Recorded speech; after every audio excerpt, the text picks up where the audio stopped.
Staring another league defeat in the face, the Union cashed in twice in 3 minutes against Chicago, preserving a 2-2 draw. We're breaking it all down, plus a preview of next week's Champions League clash with LAFC on Union Insider, starting now. Made it to Elliott.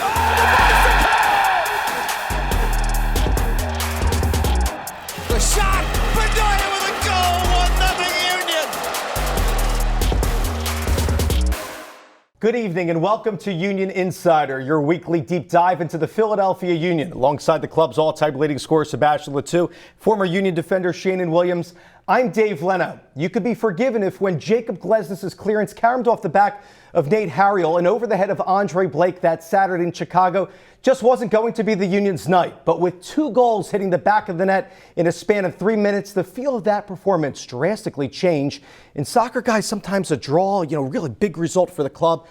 Calling that game on the radio, I was like, man, the team's down 2-0, but what a massive comeback and to earn that draw in Chicago. Yeah, I think we saw a great reaction from the team, but for 60 minutes, it's kind of like the Union. We don't recognize, when they play, they were down 2-0. But then after the penalty kick from Gazdag, the reaction of the team was very good. I think they really play the way they are supposed to and the way they play last year to be so successful. And they came back with a 2-2 with nice, sub with Quinn Sullivan, helping the team from the bench. But it's something that the team need to be better, to not just play for 50 minutes or 20 minutes, but for the entire game. And defensively, clean a lot of their mistakes as well. For me, a tale of 2 halves. I thought they were pretty poor in the first half, the 2 goals, the second one being unlucky, coming off Harriel. Then the second half, I thought they were doing a lot better job of finding their game plan, playing forward a little bit quicker, finding their key players, and they were able to find 2 goals off of it. Seba talked about Quinn Sullivan coming off the bench and providing that spark. Double assist on the second goal and did a great job to get the Union back in it. I go back to the 47th minute and I see this cross come in from the right-hand side and I'm going, oh my goodness. It goes off of Blake, it was cleared out over Bedoya's back, and then it caroms off Nate Harriel and past Andre for the second goal and own goal against the Union. That's happened in your career, right? What was that like and what was maybe Nate feeling in the moment? Definitely. As soon as I saw it, the first thing I thought was that's definitely happened to me. So just wrong place, wrong time. Unfortunately, a clearance comes off the back of you and there's nothing Andre Blake can do about it. You can see how disappointed the Union are and just the simple mistake that it is, but it's something that happens in the game. Fortunately for me, it was my only own goal, and hopefully that'll be the same for Harriel. You mentioned Quinn Sullivan, guys, and I thought he played very well in 26 minutes. I think he's been putting in some great shifts. What have you made of the work rate of Quinn? And that cross was beautiful, getting that second goal off of Gazdag, and then Carranza pounced it home. I mean, you can see that, he's willing to really do very working hard for the team. He knows that, with Carranza and Rua, and Gazdag being the 3, starting pretty much every game, he doesn't have as much minutes. So to prove, to the coaching staff that he deserves more, you can really see him with his energy. And, he really did a very good thing when he came on his first ball, deliver a great cross with his left foot into the back post, who gets the second goal for Carranza. So you can see that there's lots of quality, but now it's more about confidence, giving more minutes, and coming off the bench is what you need from a player like that to make a difference, and it's what he did.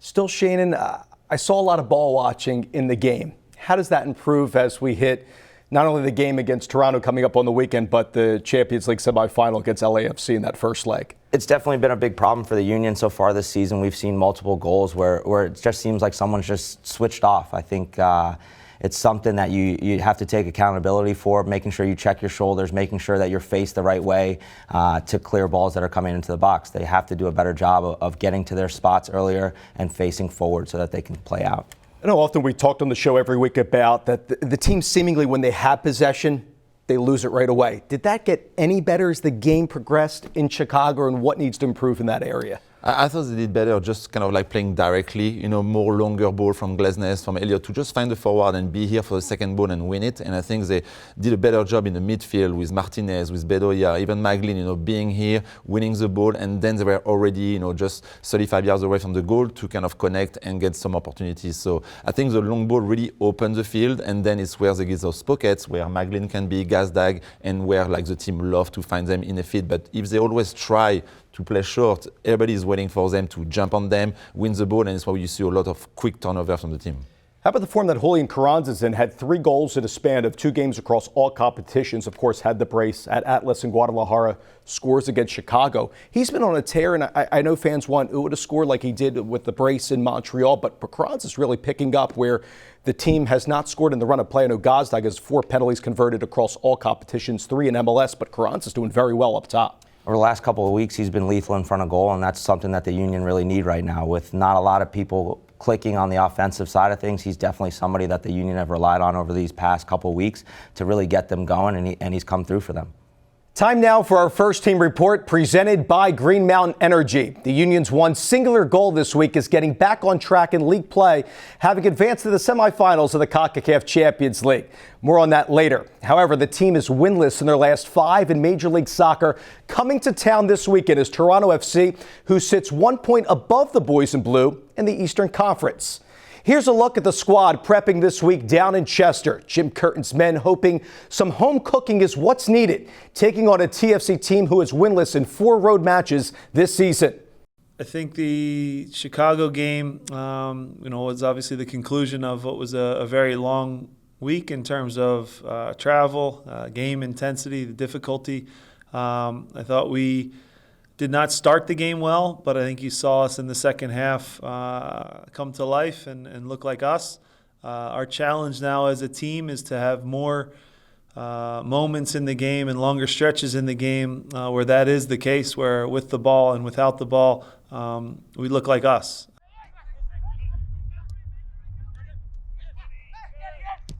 I mean, yeah, I wasn't scoring for like 7 games, I think, or 8. I don't remember very well. But yeah, we keep working as we always do every single week to find the best every single game, every single weekend. This time it was my time to score. But as you see, last year everyone scored, everyone was helping the team, and I think we're basically gonna do the same thing as we're doing. Just keep working hard, and whoever's in front of the goal, whoever's in better position, try to score. More times than not this season, we've been a little bit inconsistent, and now it's about putting together a complete and total 90 minutes. And we talked about that with our group, and obviously have a tough test now against a Toronto team that has proven to be a very good team so far. Their margins have been very tight. They've had a lot of games where they've tied, where they actually deserve to win as you watch the film back. So a strong opponent, a lot of attacking talent, a team that has only been beat once this year, and again is playing some pretty good soccer. Toronto had to make a comeback of their own this past weekend. A 94th minute winner from Brandon Cervania, preserving a point at home to Atlanta. That ended in a 2-2 draw, 4 consecutive draws for this Toronto team under Bob Bradley. I know you called the game, Seba. What did you make of this Toronto team, and what's their season been like now? 1-1-6, the most draws in MLS. Yes, they have a difficulty to win games. They tie a lot. They just lost their first game of the year and then have like 6 draws, during the season. But you can see that defensively they are not completely very, very strong. They have some goals almost every game. And then offensively they have a strong midfield, but they are missing Insigne. I think it's a big piece for them. He just came back, played 15 minutes in the last game. He might be starting against the Union. We don't know. I don't think he will. He might play a bit more minutes. But they have Bernadeschi, who is kind of their guy on top, who really carries the offense. And when he's on, he can really make the difference for them. For me, it's definitely a team that is learning about the margins in MLS and how tight they are. You've seen a team that has 6 ties in a row, and that's usually something that's pretty uncommon. So these games can really go one way or another. Right now, they're getting ties. Hopefully, when the Union come in, that they'll be able to get that win and really cause Toronto problems. But it's a team that defensively, I think, is a little bit weaker, but in the attack, have some very dangerous pieces. Well, let me ask you, Sheanon, defensively in the scout against Bernadeschi, how do you stop him? 3 goals in the last 3 games. He's a force at the number 10. I see on film he drifts out to the right, links up well on that right-hand side, especially when Larea comes forward. Obviously talking about a really experienced player, a player that knows how to find space, whether it be out wide on the flanks or inside. So Union just need to do a good job of making sure that they're tight, especially when he's in their zone, passing him on to other players and making sure that they're aware of where he pops up in those gaps that he likes to pick. Yeah, I think it's his strength is, like you say, he stands on the right side. He has a very, very strong left foot, and he loves to dribble and come inside. And he tries always to find a way to, get this shot on target. But the thing is, I think defensively, even if he can be material, he can be, aerial, marking him at the beginning. He needs a good cover, I think, from Jack Elliott, who's going to be very important to always be here in case Bernardeschi, make his move, pass the first defender, but then somebody needs to be here to cover. Michael Bradley didn't play last game of that 2-2 draw with Atlanta. Also, Matt Hedges was sidelined due to concussion protocol. What do you make of them defensively? I know McNaughton might be a guy that the Union could exploit, one of their center backs for Toronto. Yes, McNaughton is not really the best center defender I saw. Still lack of experience, even if he's 28, but didn't play a lot of game in MLS. He's been struggling a little bit against Atlanta. I think it's a point I think the forward of the Union can really make a ball through and kind of go in the back of his shoulder. But the thing defensively for their midfield as well, with Bradley not playing last game, it was a surprise. They have a lot of young players, maybe not as experienced, but I think they play with a 3 midfielder like the Union, so it's going to be a good matchup for the team. And then they have their front 3 who kind of are a bit wide, but sometimes come inside. So it just depends about which player is going to start for them in the midfield. It could be Bradley, maybe not as fast, but with a good experience. But then with the speed of the players the Union can have, it can be a good thing for the team. Well, you mentioned without Insigne, and we'll see if he starts or comes off the bench in Chester. But they've been struggling and looking for a guy, multiple players coming in at the number 9 spot for Bob Bradley. But I want to ask you guys about how do the Union get more width moving forward with the outside backs, regardless of who starts the game on the weekend. How can they do that with outside backs for Toronto that like to get forward? So how do the Union try to exploit that space? For me, they're going to have to take care of the ball. For the outside backs to get forward, you need a little bit of possession. You need some time to really overlap or to underlap, whatever the case might be. So it's going to be just a case of can they keep the ball long enough for Mbaizo, Real, whoever might be playing out at outside back to really get them going. And that does it for this week's First Team Report. We're about to step away, but before we do, it's time for This Week in Union History presented by Premier Orthopedics. In the back half of a home-and-home to welcome New York City FC to MLS, the Union walked away with a well-earned point in a 1-1 draw. New York City took the lead through Mehdi Bellucci before CJ Sapong equalized in the 86th minute. Union Insider returns after this. We're back with Throwback Thursday presented by United Concordia. Tonight we harken back to last October when the Union welcomed Toronto to Chester. Daniel Gazdag led the way offensively with a hat trick as the boys in blue prevailed 4-0. It was a walk in Subaru Park. Welcome back with Sebastian Latou and Sheanon Williams. I'm Dave Leno. It's now time for the guys to get their keys to the game presented by Subaru. Seba, you're up first. Yes, and I'm going with tightening up the back. I think we saw a lot in the last game against Chicago, even the game previously, Glasness and Elliott, try to carry the ball a bit too much, and then they have no solution and lose it right away. And I feel like they just need to play simple sometimes or just play over the top like they've been doing, but not losing the ball. As a defender, I think it's very important. All the back line, when they win the ball, they just need to give it, a simple pass, make the team, moving defensively, and then kind of connect, but not losing it right away. It could really happen. We saw sometimes it helps to have them carrying the ball when nobody is really attacking them to find a good pass forward, but they've been doing it too much and losing the ball a bit too much in my part. So I would love them to be simple, tying up the back, and just be more focused defensively, and then just give the ball to Martinez, to Maglin to do the game. Sheanon, what's your key? My key to the game is going to be to stay focused for 90-plus minutes. I think right now we're seeing games where the Union switch off for a couple minutes and they're being punished for it. So can they do a better job of marking up at the back post, doing the simple things that make them winning these games rather than tying or drawing?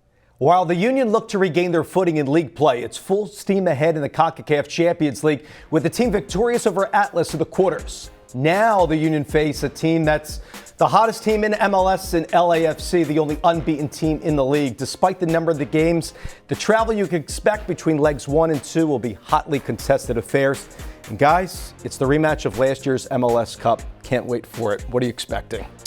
I'm expecting a big game from both of the team. I think in the back of the head of the Union, they know that they need to get a little revenge, on the final. But like you say, the LAFC didn't stop, in their steaming and rolling over this league, being very, very strong offensively, scoring a lot of goals since the beginning of the season. So a tough opponent, but it's the Champions League, so it's very different than the MLS Cup right now. For me, it's exciting. I think it's definitely the team that the Union want to face. If they had to face any MLS team, it's somebody that they know that they have had success against and that they have some unfinished business against. So I think that this would be a great leapfrog into the finals if they can take care of themselves in these two legs and make sure that they do a good job against LAFC. And again, this first leg will be on Wednesday, the 26th at 9 p.m. Eastern kickoff. So I know the fans in LA will like that. Union fans, it will be a late night on the East Coast. For Carlos Vela, Bowanga's playing really well up top. They don't have a ton of depth. You have John McCarthy in goal for LAFC. But what are some of the keys to stopping these guys up front?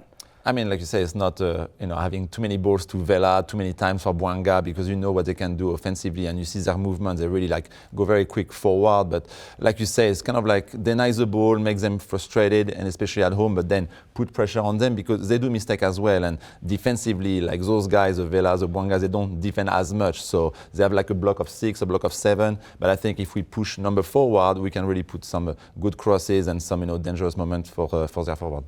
For me, it's going to be denying time and space. I think that's where they're so dangerous, is when they have time on the ball, when they can find Villa and also their other forwards running through. You're seeing how dangerous they are.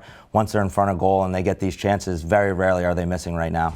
He's been Ernst Tanner's most prolific transfer and now nearing 30 career goals. Daniel Gazdag is beginning to etch his name in Union lore. We discuss the new DP's goal-scoring prowess next. We're back with our Nugget of the Week presented by Chick-fil-A. With 3 goals from the penalty spot this year, Daniel Gazdag now has 29 career tallies for the Union, occupying 4th place on the all-time scoring list. His next target is Kacper Przybyłko, who he will catch with 6 more. Welcome back to Union Insider. I'm Dave Leno. It's time for this week's player profile presented by Subaru. This week, we're training our focus on the Union's number 10, Daniel Gazdag, who's continued to be a reliable goal scorer now in his first season as a designated player, having extended his contract until 2025 with an option for 2026 back in January. He's now at 49 goals plus assists in 64 appearances and was an MVP candidate last year. Guys, we've seen Gazdag score not just in the run of play, but off his head, from the penalty spot. What's made him so dangerous in a Union uniform? I think it's just his movement. He knows where to go in the box to help his teammate, like we saw the goal against Carranza. And I just love his composure. He's not the guy who's going to always try to get a shot and try to get a goal. He knows that when the person is in a better position, he passes the ball. That's why he got as many assists as he has right now. But he just his really technical ability to find the pass at the right time and his movement. And he works hard as well as a forward to help the team defend. To piggyback off Seba's movement, just his quality on the ball. So when he moves into these good spaces, what he actually does with the ball from those spaces, whether it be a pass, whether it be a shot, it always seems to be the right decision. We know what he can do from the PK spot. It seems like he rarely misses, and he's in a good run of form from there. So he really has a complete game that helps this Union team tick, especially in the offensive third.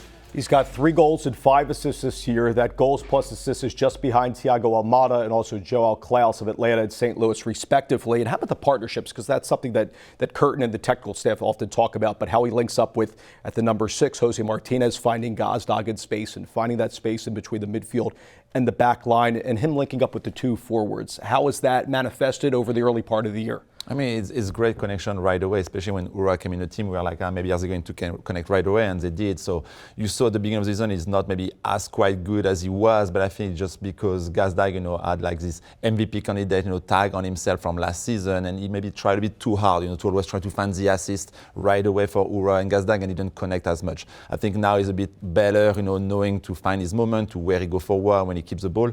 But I think the connection between all of them have been very good, and he's going to keep going very good during the season. When you guys go back into the history of Union number 10s, where do you put Gazdag right now? For me, I think he's at the top of the list. I think it's somebody that's not only providing assists, but also the goals, also what he does in the run of play. I think he's somebody that the Union have really been looking for the entirety of their existence. I think he's been that number 10 piece that fits in well. He was an MVP candidate last year, and he will hopefully do that again this year. One more break to sneak in, but when we return, it's cards on the table time. Seba and Sheanon give you their players to watch when Union Insider returns.